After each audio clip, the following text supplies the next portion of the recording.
Yep, got done Paul Stowe, got a little rest up, spent a little time out here in the shop.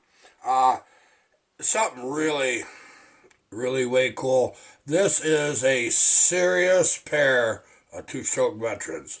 This is, well, for me, really where it started in real chainsaws. So I started running my dad's old 41. It was an AV.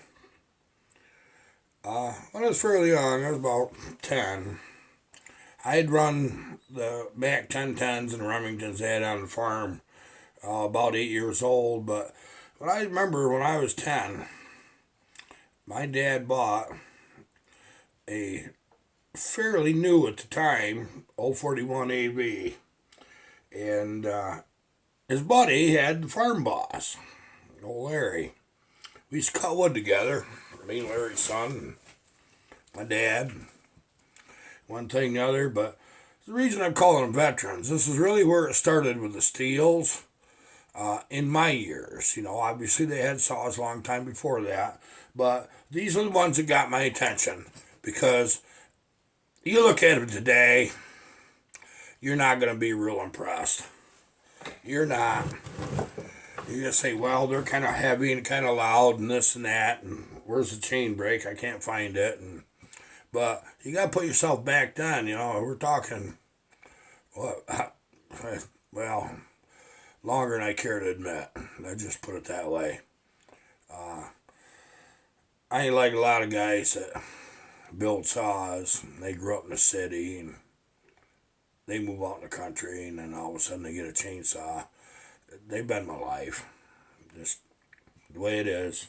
So what you see me do here, it's what I'm used to doing. But I had this one. I picked it off of eBay and had a little fixing. It's a nice example of a farm boss. Now if you notice the air cleaner, see the whole top, you know, that's, you take the little knob off and that's your air cleaner. And I thought, well, I'll never get a nicer one than that. I might as well see what I can do with it. And I got lucky, and it didn't, fuel lines and everything else, and I got it going. I've been using this one some, actually. It's a pretty good runner. Good compression. Yeah, it's got a nice stump to it. Nice little crack to it. They're not a big saw. But I'm going to tell you, Randy Bellinger, he called me, emailed me, we talked. He's from Canada. He said, I got a saw for you. I'm not really a steel guy. He said, I'd just like to send it to you. I know you like them, and can I get your address? Well, he was into sport shooting, and I do, you know. And I hand load. You know, we always enjoy ourselves. Randy, I want you to know, we talked for about an hour on the phone. The conversation meant as much to me as this saw is. That means a lot to me too. Because this is even nicer yet. This is in my eyes, as good of an example that you're ever going to get of an 041. This is as good as I've seen since, well, this looks just about the same condition my dad's did when he bought this in 1971, the same saw. You know, and this ain't the one, but the same series of saw. I didn't get any dogs with it, and I don't need them. I found a pair. I think that's going to go good with that. Yeah, I know, it's for the newer color. We don't care, do we? Does that need that set of dogs? No. It's going to look cool on it, though. It really is. Now, the air cleaner on these were different. It wasn't the whole thing. Oh, you got to see this. The tag, which always is gone, it probably was on the saw my dad bought. It's right there for your adjustment. Well, that's got to be a rare item. Good example. Another one of them. got a nice thump to it. I was going to show you that 61 build video today because if things go, as long as we can plow snow and we can get in the woods, we're going to run that 61 and probably this pair of saws right here, cutting some firewood. You'll like that 61 build video. But I wanted to get this one in real quick. And thanks, Randy, man. Words don't express it, but thank you. Sometimes you run into thank you isn't enough. And I'm really happy. I'm happy to have such a fine pair of the old Stiehls. I got a Farm Boss and an AV. And that's impressive. The AV's for anti-vibration. The Farm Boss, I was like, hey, throw it in a tractor. It's bare bones. This is what you get. They're the same saw, same engine. They really are. But they're unique to me. They really are. They're not bad weight. They're really not. But, and they're a little loud. But I tell you, them are good times running these. Who would have thought what the future would have brought for Stihl chainsaws? You know, because my first saw I ever bought myself, for me, out of my own money that I earned, was an 044 Stihl. I used hand-me-down saws people give me and one thing and the other. And when I got back into logging and got real serious with it, that was the first saw I bought. I was running 66 mags. I told you guys that. And I wanted to try the 44. Boy, I got that saw. Old Jeff, he fronted the money, took some out of my paycheck. And every week till it's paid for. And he says, you got to run it. And he said, you better work. He said, that's too light. That 44 did a swimmingly good job. Just swimmingly. I don't have that saw anymore. I run it so darn long that I was getting scared of it. And I ended up selling it. And I actually bought two more. And I run one. I've got one I haven't ever run. And it's going to stay that way. I ought to show it to you guys someday. I will. But I've never run it. And so, there we go. Okay, anyways. Let me tell you what it's like cutting firewood. My dad, this one day I'm going to tell you about, he had a 1967 Dodge Power Wagon, 3/4 ton. You know, the old, it had a 318 in it, 2-barrel. That was all that truck needed. That was a heavy old horse. I mean, it got around pretty good too. Old straight axle, you know, standard transmission. Yeah, I could tell you stories. Well, he bought the truck and he painted it, him and his buddy. Old Lyle, up here, this little green saw up here. On that shelf up there in the corner, that old 306 pulling. Yeah, guy owned that. My dad are best friends. He cut wood with us too.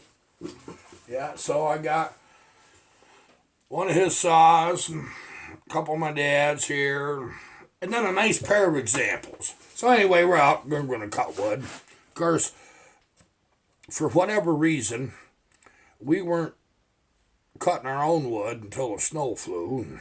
We had about 2 foot of snow. And they'd logged a piece of property adjacent to ours on the farm, and the guy says, yeah, get all the tops you want. Well, we had to go down off the steep hill and down in, I was probably 12, 13 years old by this time, and 14 maybe.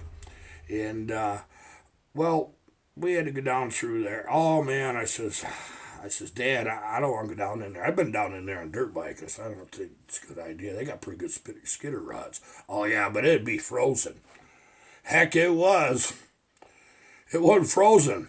It's frozen for about an inch on top, and you just sunk.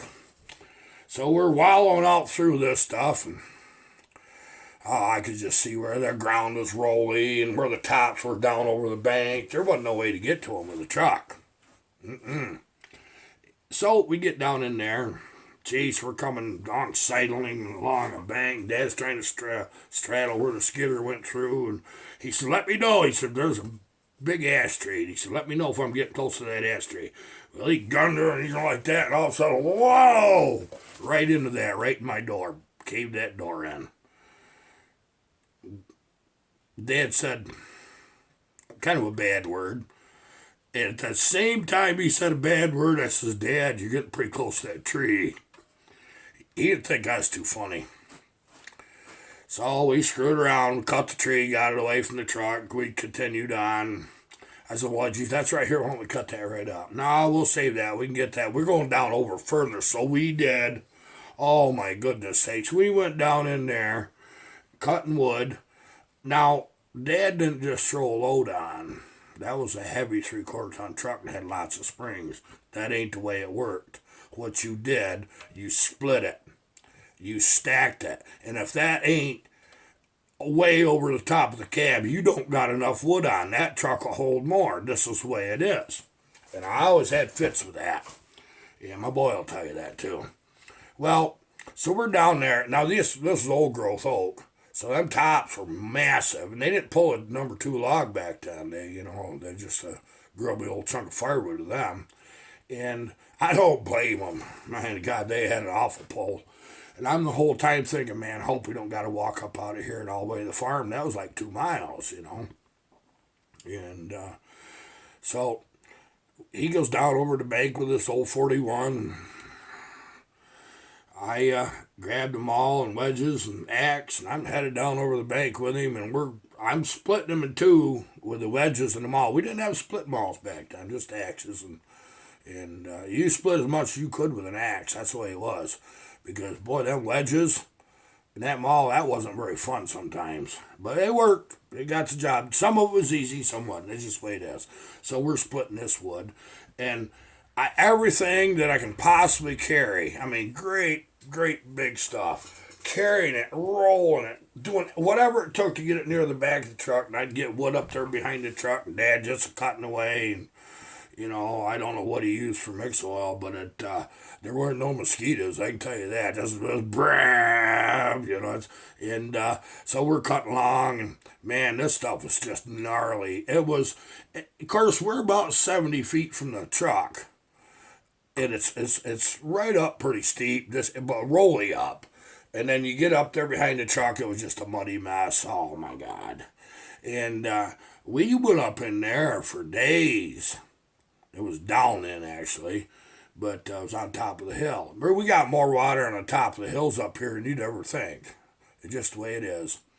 And we have artesians here in some places. Yeah, they're pretty cool. Well, anyway, so we get splitting this wood and throwing it on, man. I'll tell you what, temperature started dropping this one day. It did. It was like 36 degrees. When we left there, it was 0. Because when you got the truckload of wood, you didn't stop. You went ahead and cut the next load. And you stacked that up so in case it got deeper snow, you could find it. That's what you did. Oh, my. Back then, we was poor folk. If you got gloves, they had so many holes in the fingers that from cutting and splitting wood, you couldn't keep warm. And so you carried a pair of old socks with you, and you put them on. Of course, there wasn't much protection from them. And wearing barn boots, you know how cold they are. You got traction, and at least you can go through deep snow, and you wear about 3 pair of friggin' winter socks, and, you still got cold. You had to work. You had to work hard, and then you stayed warm, and that was it. You didn't stop. Boy, I tell you, Dad was a tough old bugger. But we'd get an awful lot of wood. I remember seeing that load there that Bucket Billy put on his truck here just in that last cutting video there. Man, that just reminded me of Dad, it really did. And I'd say, geez, Dad, let's not put quite as much on because that's rough on that. It's rough. You're going to have to get a heck of a run. That truck's going to be bouncing. And we'll lose wood. Well, we just pick it back up. No, they wouldn't have made that box 8 foot long and this wide if it didn't meant to be stacked that high in a pyramid shape. That's what it is. It wasn't not about weight with Dad. It was there's still room left. You're gonna get more wood. We're gonna need it. So we did it. We cut the next load of wood, and by that time it's more than zero, and the wind's starting to really pick up, and it's blowing snow like crazy. I don't think it was actually snowing, or it might have been. It's been a long time. And so we get packed up and we got everything. And of course, halfway home, Dad would always say, "Did you get the axe?" Yep, got the axe. You get them all, yep. You know where all 4 wedges are? Yep, they're in the back of the truck. Gas them all, making on. You know how many times you forgot something. Well, that's okay. I wasn't going to cut wood next weekend, but we're going to go because we're going to go get them wedges you forgot or this or that. And, well, I learned to start paying attention to this, It wouldn't have mattered. We were going to cut the wood anyway. But it was just his way of saying, hey, keep it sharp. Well, my boy will tell you, when he got where he was cutting wood with me, I don't play that. If I can't back right up close to where that wood is, I'll pull it out with chains or cables or whatever to where we can get it near the truck. I wasn't gonna, it's more productive. That ain't what Dad looked at while we're cleaning this wood up. That's where it's laying. Here's where the truck's parked. Get it from point A to point B. That's the way it is. One time we was down in there, old Larry, and they're running, Larry's boy with us, and Dad was turning his truck around. Now, Larry had a 2-wheel drive, I think it was a 70 Chevy, 3/4 ton. It was a pretty rough truck. I mean, it was tough, really tough. But it's 2-wheel drive. So we going down in there, everybody working together. Dad take the wood up with his power wagon. They'd throw it over on Larry's truck, and we'd go back down in and get some more. Well, it was cold. Oh, man, it was cold. It makes me cold thinking about it. And one of the front axles broke. Yeah, left front, twisted right off. Well, them old ones, they had a knuckle joint. Well, the axle itself broke. And, there we were. Dad says, well, you might as well finish loading the truck. I says, Dad, it's got a broken axle. We might have to unload the wood, get it, pull it out here in the tractor. Nope, we're going to fix it right where it is. They went and got the parts. Oh, my God. And the following weekend, they left the truck there. I loaded it.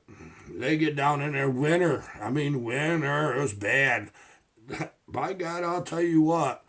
Them 2 men, with us handing tools to them, freezing our butts off. Yeah, that new word. You know what I was thinking. And it took them about 4 or 5 hours.